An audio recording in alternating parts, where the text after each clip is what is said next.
Hello साथियों, कैसे हो आप सभी? एक बार फिर से एनएस शिक्षा में आप सभी साथियों का स्वागत है एक नए प्रैक्टिस सेट के बाद। UPSI previous year practice number 4 जो आज हम प्रैक्टिस करने वाले हैं।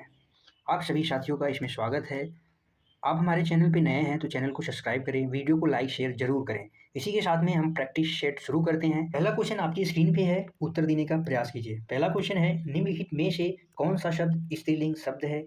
काढ़ा है, टिश्यू है, तिल है, छाछ है। स्त्रीलिंग उस शब्द को कहते हैं जिसे किसी शब्द या वस्तु से स्त्री जात का बोध हो। शब्द या वस्तु से, जिस शब्द या वस्तु से स्त्री जात का बोध हो, जिस शब्द या वस्तु से स्त्री जात का बोध हो उसे क्या कहते हैं? स्त्रीलिंग कहते हैं।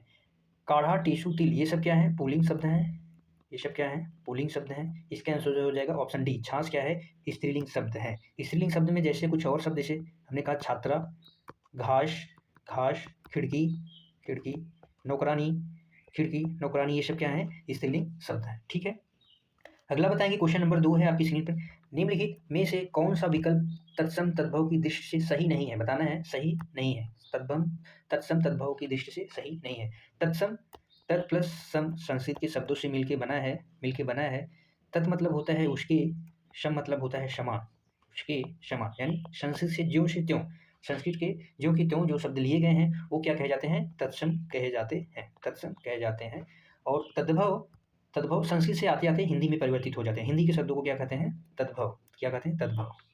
तद्भव कहते हैं। देखेंगे, रात्रि, रात्रि का निशा न होकर इसे पर्याय है, रात्रि का रात हो जाएगा। इसका ऑप्शन हो जाएगा ऑप्शन ए। ऑप्शन ए में क्या है? तद्भव तत्सम की दृष्टि से ये क्या है? सही नहीं है। ठीक है।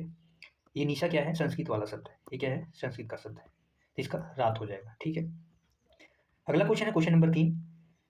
निम्न हिंदी साहित्य का आलोचनात्मक इतिहास किसने लिखा है? हिंदी साहित्य का आलोचनात्मक इतिहास किसने लिखा है?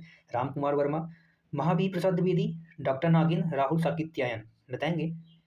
द्विवेदी युग का नामकरण महावीर प्रसाद द्विवेदी जी के नाम पे हुआ था। द्विवेदी युग का नामकरण इनके नाम पे हुआ था। हिंदी भाषा इनकी कुछ रचनाएं, हिंदी भाषा की उत्पत्ति, हिंदी भाषा की, हिंदी भाषा की उत्पत्ति, उत्पत्ति, काव्य मंजूषा इनका काव्य संग्रह, काव्य मंजूषा, काव्य मंजूषा। और इसका आंसर हो जाएगा राम कुमार वर्मा जी ने हिंदी साहित्य का आलोचनात्मक इतिहास लिखा है। ठीक है। अगला क्वेश्चन है क्वेश्चन नंबर 4। घड़ी संज्ञा में कौन सा प्रकार है? घड़ी संज्ञा का कौन सा प्रकार है? घड़ी में आपको बताना है संज्ञा का कौन सा प्रकार है। ऑप्शन ए है जातिवाचक संज्ञा, जो संपूर्ण जाति या उपजाति का बोध कराए, जिसके जैसा और हो, जिसके जैसा और हो, जिसके जैसा और हो, जो संपूर्ण जाति का बोध कराती है, जिसके जैसे और हो। भाववाचक संज्ञाएं, भाववाचक संज्ञाएं, घड़ी, घड़ी संपूर्ण जाति का बोध हो रहा है इसलिए जातिवाचक संज्ञा है। ठीक है। घड़ी जातिवाचक संज्ञा है, लड़का जातिवाचक संज्ञा है, लड़की जातिवाचक संज्ञा है। भाववाचक संज्ञा सदैव क्या होंगी? एक वचन, सदैव एक वचन, एक वचन। अदृश्य रूप में, जिसको छुआ नहीं जा सकता, अदृश्य रूप में होती है, जिसको हम क्या कर सकते हैं? छू नहीं सकते। जैसे हमने कहा मिठास, मिठास, मिठास क्या है? भाववाचक संज्ञा है। दुख, दुख की बात कर ली। प्रेम, ये सब क्या है? भाववाचक संज्ञा है। अगला है प्रेम समूह, समूहवाचक संज्ञा, जिस किसी समुदाय का बोध होता है इसमें। समूह की बात करें, समूह की बात करें अगर, इसे गिना जा सकता है, इसे गिना जा सकता है, गिना जा सकता है। जैसे हमने कहा कक्षा, कक्षा, कक्षा में सभी छात्र गिने जा सकते हैं। सभा, परिवार, ये सब क्या है? समूहवाचक संज्ञा है। ठीक है। व्यक्तिवाचक संज्ञा, किसी विशेष व्यक्ति का बोध हो, जिससे किसी विशेष का बोध हो, और सदैव क्या हो? एक वचन हो, सदैव एक वचन भी हो, किसी विशेष व्यक्ति का बोध हो, जिसके जैसे और न हो, जिसके जैसे और न हो, वो क्या होते हैं? व्यक्तिवाचक संज्ञा होते हैं। जैसे आपका नाम, आप खुद ही है। ठीक है। अगला क्वेश्चन है 5। पाप करने के बाद, पाप करने के बाद स्वयं दंड पाना, इस वाक्य के लिए उपयुक्त शब्द क्या है? आप बताएंगे इस वाक्य के लिए उपयुक्त शब्द क्या है? प्रताड़ना होता है किसी को जानबूझकर दुख देना। क्या होता है? जानबूझकर, जानबूझकर दुख देना या सजा देना, प्रताड़ित करना, ये होता है प्रताड़ना। पश्चाताप होता है, पश्चाताप किसी काम के लिए कुछ को खेद यानी दुख, खुद यानी स्वयं, खुद दुख महसूस करना, खुद क्या करना? दुख महसूस करना, खुद क्या करना? दुख महसूस करना। इसका आंसर हो जाएगा प्रायश्चित। प्रायश्चित होता है, प्रायश्चित जो होता है, स्वयं को दंड पाने को क्या कहते हैं? प्रायश्चित कहते हैं। ठीक है। अगला क्वेश्चन है क्वेश्चन नंबर 6, निम्न में से कौन सा शब्द तद्भव नहीं है? तद्भव शब्द क्या होते हैं? हिंदी के शब्द को कहते हैं। आठ का क्या हो जाएगा? तत्सम। अष्ट हो जाएगा आम का आम्र हो जाएगा। तत्सम की बात मैं कर रहा हूँ, तत्सम शब्द की बात कर रहा हूँ, तत्सम शब्द हो जाएगा। अग्नि का क्या हो जाएगा? अग्नि। अग्नि इसका ऑप्शन हो जाएगा ऑप्शन सी। अग्नि जो है क्या है? तद्भव है। इसका इसका तद्भव हो जाएगा, इसका तद्भव होगा आग। इसका तद्भव क्या हो जाएगा? आग। आधा का क्या हो जाएगा? अर्ध। इसका क्या हो जाएगा? अर्ध। अर्ध में आधा। ठीक है। अगला क्वेश्चन बताएंगे क्वेश्चन नंबर 7, कवि का स्त्रीलिंग शब्द क्या है? कवित्री, कवित्री, कवित्री, कवित्री। बताएंगे क्या है? अगर शुद्ध की बात की जाए, इसका स्त्रीलिंग कवित्री है, जो शुद्ध वर्तनी में ज़्यादातर पूछा जाता है, तो याद रखेंगे कवयित्री। कवित्री लिखा है, ऐसे लिखा जाता है, जिसका शुद्ध रूप है और स्त्रीलिंग भी शब्द है। ठीक है। अगला क्वेश्चन क्वेश्चन नंबर 8, आचार्य रामचंद्र शुक्ल ने तुलसी के प्रमाणित ग्रंथों की संख्या कितनी मानी है? आचार्य रामचंद्र शुक्ल ने तुलसीदास जी के प्रमाणित ग्रंथों की संख्या कितनी मानी है? 12 मानी है, जिसमें क्या है? 5 बड़े और 7 छोटे को माना है। जिसमें इनकी कुछ कृतियां हैं, जिसे हम लिखेंगे वैराग्य संदीपनी, वैराग्य संदीपनी के बाद रामलला नहछू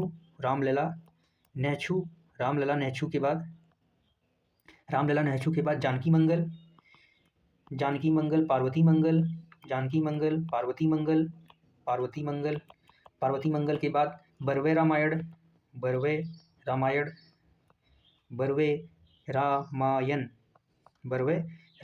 ठीक है। इन सभी रचनाओं को पंचरत्न भी कहा जाता है। ये 5 रचनाएं जो हमने लिखा, वैराग्य संदीपनी, रामलला नहछू, जानकी मंगल, पार्वती मंगल, बरवे रामायण, ये सब क्या है? पंचरत्न है। इन्हें पंचरत्न भी कहा जाता है। इन्हें क्या कहा जाता है? पंचरत्न भी कहा जाता है। ये सब रचनाएं गोस्वामी तुलसीदास जी की हैं। ठीक है। अगला क्वेश्चन है क्वेश्चन नंबर 9, रस के अवयवों की संख्या कितनी है? बताना है। भरत मुनि के अनुसार रस की कुल संख्या कितनी है? 8। वैसे अगर रस भेद पूछा जाए तो 9 होते हैं। भरत मुनि ने शांत रस को नहीं माना है। शांत रस को नहीं माना है। तो अवयवों की संख्या कितनी है? 4 है। कौन कौन से अवयव हैं? पहले पे आता है अस्थाई भाव। अस्थाई भाव होता है, अस्थाई वह भाव जो मन में अस्थाई रूप से रहता है। क्या रहता है? अस्थाई रूप से रहता है। इसकी संख्या की अगर बात करें, अस्थाई भाव की संख्या की बात करें, तो टोटल कितने होते हैं? 11। नंबर 2 पे आता है विभाव जिसके कितने भेद होते हैं? 2, जिसमें एक आलंबन होता है और एक उद्दीपन होता है। विभाव को कहते हैं जो अस्थाई भाव को जगाता है, यानी कारण की बात अगर हम करें, कारण जो अस्थाई भाव को जो क्या करता है? जो जगाता है, भाव को जो जगाता है उसे विभाव कहते हैं। अगले नंबर पे आ जाएगा हमारा 3, तीसरे नंबर पे अनुभाव। शारीरिक जो चेष्टाएं होती हैं वो अनुभाव के अंतर्गत आती हैं। जो शारीरिक क्रिया होती है, शारीरिक क्रिया अनुभाव के अंतर्गत आती हैं। ये भी 2 प्रकार के होते हैं। एक इच्छित होता है, एक अनिच्छित होता है। अगला चौथे नंबर का है संचारी भाव। क्या है? संचारी भाव, जिसकी टोटल अगर संख्या की बात की जाए, तो टोटल कितने होते हैं? 33 होते हैं। संचारी भाव को व्यभिचारी भाव भी कहा जाता है। क्या कहा जाता है? व्यभिचारी भाव भी कहा जाता है। ठीक है। और संचारी भाव जो होता है, ये कुछ समय के लिए आता है, क्षण भर के लिए। ये क्या होता है? क्षण भर के लिए आता है। ठीक है। अगला क्वेश्चन बताएंगे क्वेश्चन नंबर 10, आपकी स्क्रीन पे है। क्वेश्चन नंबर 10 है, मंगलेश डबराल को किस कृति पर साहित्य अकादमी पुरस्कार प्राप्त हुआ था? कृति है घर का रास्ता, नए युग में शत्रु, हम जो देखते हैं पहाड़ पर। बताएंगे साथी। साहित्य अकादमी पुरस्कार दूसरा सर्वोच्च सम्मान है हिंदी साहित्य में। दूसरा सर्वोच्च सम्मान जो हिंदी साहित्य में दिया जाता है, दूसरा सर्वोच्च सम्मान है, जो टोटल 24 भाषाओं में दिया जाता है। कितनी भाषाओं में? 24 भाषाओं में दिया जाता है। जो 22 हैं 8वीं अनुसूची की हैं, प्लस 2 है जिसमें राजस्थानी है और एक अंग्रेजी है। ये क्या है? अंग्रेजी है। और 22 तो ऐसी भाषाएं हैं जो अपनी 8वीं अनुसूची में है, संविधान की 8वीं अनुसूची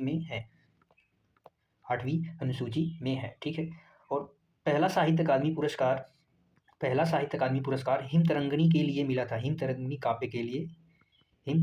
काव्य के लिए मिला था, यह 1955 में दिया गया था, 1955 में दिया गया था। माखनलाल चतुर्वेदी जी को मिला था पहला साहित्य अकादमी पुरस्कार।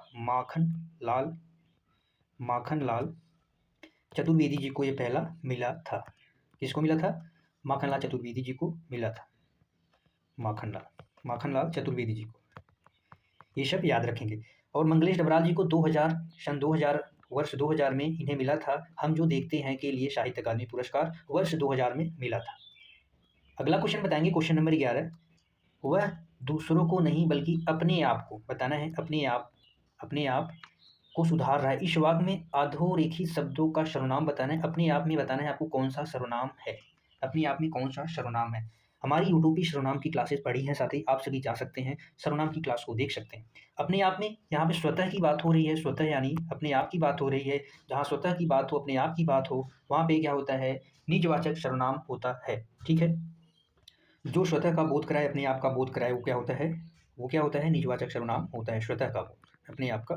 संबंध में आता है जो शो, संबंध में क्या आता है? जो शो, जो संबंध जोड़ने का क्या करता है? जैसे जैसा करोगे वैसा भरोगे, जैसा करोगे वैसा भरोगे।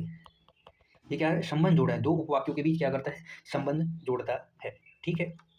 पुरुषवाचक सर्वनाम पुरुष जात का बोध कराता है। किसकी? पुरुष जात का बोध, पुरुष जात का बोध कराता है, पुरुष जात का बोध कराता है। जैसे मैंने खाना खा लिया है, तो इसके कितने प्रकार होते हैं? पुरुष जात के 3 प्रकार होते हैं। पुरुषवाचक सर्वनाम के कितने प्रकार होते हैं? 3 प्रकार होते हैं। जैसे मैंने खाना खा लिया, मैंने खाना खा लिया है, मैं खाना खाना चाहता हूँ। निश्चयवाचक सर्वनाम किसी निश्चित वस्तु या प्राणी का बोध कराता है, किसी निश्चित या वस्तु या प्राणी का बोध कर, किसी निश्चित व्यक्ति या वस्तु का बोध कराता है। जैसे हमने कहा यह मेरा पेन है, यह मेरा पेन है। सर्वनाम की कुल संख्या कितनी होती है? सर्वनाम की कुल संख्या कितनी होती है? 6 सर्वनाम होते हैं। सर्वनाम के भेद 6 होते हैं। अगर इसके शब्दों की बात की जाए, सर्वनाम में शब्दों की संख्या कितनी होती है? सर्वनाम में शब्दों की संख्या होती है 11। शब्द कितने होते हैं टोटल? 11 शब्द कितने होते हैं टोटल? 11। और अगर भेद की बात पूछी जाए, सर्वनाम के भेद कितने होते हैं? 6। और सर्वनाम के शब्दों की बात की जाए तो कितने होते हैं? 11। बताएंगे अगला क्वेश्चन, क्वेश्चन नंबर 12 आपकी स्क्रीन पे है। क्वेश्चन नंबर 12 है, अधिष्ठता शब्द में कौन सा उपसर्ग है? अधिष्ठता शब्द में कौन सा उपसर्ग है?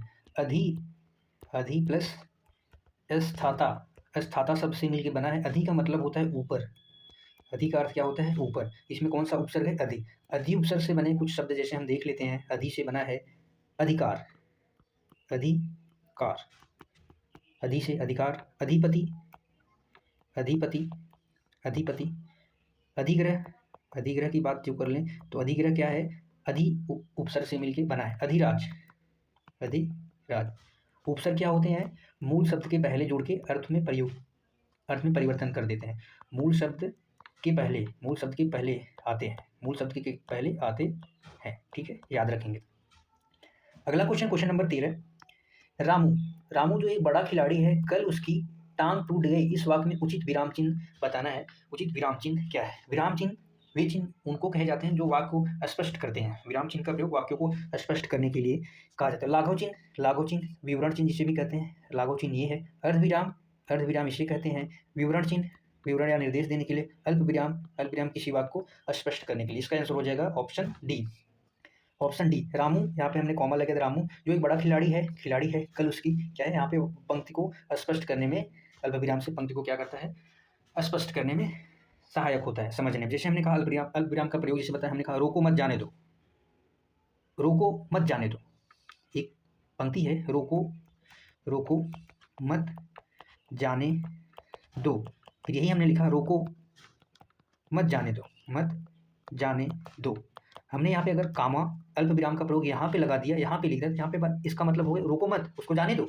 यहाँ पे रोको मत जाने दो, यहाँ पे कॉमा लगा दी तो क्या हुआ? इससे अर्थ जो है स्पष्ट हो जाता है। ठीक है, अगला क्वेश्चन बताएंगे। क्वेश्चन नंबर 14 है आपकी स्क्रीन पर। समानाधिकरण शब्दों के मध्य में किस विराम चिन्ह का प्रयोग किया जाता है? समानाधिकरण शब्दों में किस विराम चिन्ह का प्रयोग किया जाता है? समानाधिकरण शब्दों में अल्प विराम का प्रयोग किया जाता है। किसका? अल्प विराम चिन्ह का प्रयोग किया जाता है। हमने कहा लाघव चिन्ह, लाघव किसी शब्द या को संक्षेप में लिखने के लिए किया जाता है। ठीक है, किसी शब्द को संक्षेप में, जैसे संक्षेप में छोटा रूप, जैसे हमने कहा BA, MA, ये सब क्या है? इसके लिए लाघव चिन्ह का प्रयोग किया। विवरण चिन्ह सूची या विवरण को प्रस्तुत करने के लिए किया जाता है। अर्धविराम, दो स्वतंत्र उपवाक्य को जोड़ते हैं क्या? दो स्वतंत्र वाक्य को क्या करते हैं? जोड़ते हैं। दो स्वतंत्र वाक्यों को जोड़ते हैं, इतना याद रखेंगे। अगला क्वेश्चन है, आज का आखिरी क्वेश्चन है आप सभी के स्क्रीन पे। मैं अपना काम आप करूँगा, इस वाक्य में अधोरेखित शब्द में सर्वनाम बताना है। आप करूँगा में बताना है क्या है? निजवाचक सर्वनाम है। यहाँ पे जो स्वयं या स्वतः की बात करे वहाँ पे क्या होता है? निजवाचक सर्वनाम होता है। सर्वनाम के अगर भेद की बात पूछी जाए, अगर भेद कितने होते हैं तो 6 होते हैं। अगर सर्वनाम शब्दों की बात की जाए तो शब्द कितने होते हैं? शब्दों की संख्या जो टोटल कितनी होती है? 11 होती है। निश्चयवाचक सर्वनाम किसी निश्चय व्यक्ति या वस्तु का बोध कराते हैं। जैसे यह मेरी कलम है। संबंध में जो सो संबंध जोड़ते हैं, जैसा करोगे वैसा भरोगे। पुरुषवाचक सर्वनाम में किसी पुरुष जाति का बोध कराता है और ये 3 प्रकार के होते हैं, उत्तम पुरुष, मध्यम पुरुष और अन्य पुरुष। याद रखेंगे। ठीक है साथी, याद रखेंगे। आज के लिए बस इतना ही। बताएंगे साथी क्लास कैसी लगी। क्लास में अंत तक बने रहने के लिए आप सभी साथियों का तहे दिल से धन्यवाद। कल मिलेंगे एक नए प्रैक्टिस सेट के साथ और एक नए होश और जोश के साथ। आज के लिए बस इतना ही। Thank you. मस्त रहिए, खुश रहिए, पढ़ते रहिए। मिलते हैं अगली क्लास में, तब तक के लिए बाय बाय।